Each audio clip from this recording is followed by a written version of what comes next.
building legacies that will remain after you. That's one of the ways to sustain wealth. Oh, what are you talking about building legacies? Start foundations. Have a foundation that will become the platform for the perpetuation of impact, so that through that foundation, the money you have made can be used to give back, to raise succeeding generations after you, so that even after you have gone, the foundation is there, and the impact of that foundation can be felt decades and centuries after you have gone. Consider endowments.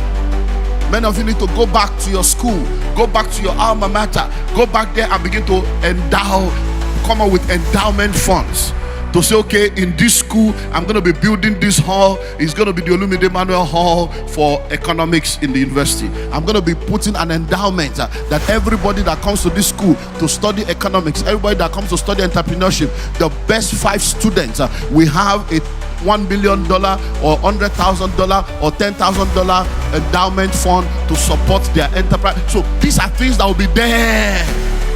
That will be there. Today we talk about the Nobel Peace Prize. We talk about the Nobel Prizes. Alfred Nobel was a man that did not start out the way we all know him today. When he started out, he was one of those that produces all the weapons of mass destruction in the Second World War. Dynamite, guns. He was a gun dealer. He was producing things that they were using to kill people. And then one day his brother died, and the newspaper thought he was the one that died. And when the headline came out the next day, the headline all over the country was, "The merchant of death is dead." The merchant of death is dead. As far as they are concerned, the man that is producing what is killing people, he has finally died though.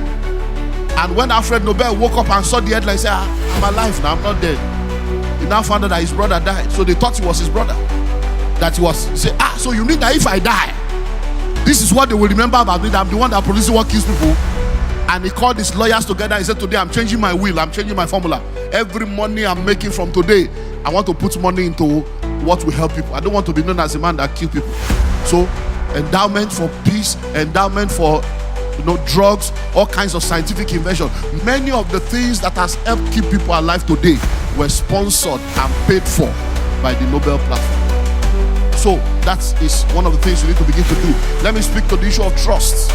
Many of you grew up understanding that, you have to leave inheritance for your children. You have to leave inheritance for your children's children. And many of you are laboring to gather money so that you can hand it over to the children, but you are not factoring the fact that the children are going to be growing up in a world that is different from your own. So there are many people now that do not realize that if you are going to sustain wealth, one of the new things you need to begin to understand is to move from wills to trust. Move from wills to trust. Move from writing wills to say you are handing over something to your children to trust, where the entire thing you have built is put in a trust, and you can define the kind of access and the kind of progression that your children can have with reference to the wealth, so that they can all be able to become a generating generation. So when you look at people like Bill Gates, you look at many of the rich and wealthy people, they have told their children, we're not leaving anything for you, so that you can go and produce your own. Why?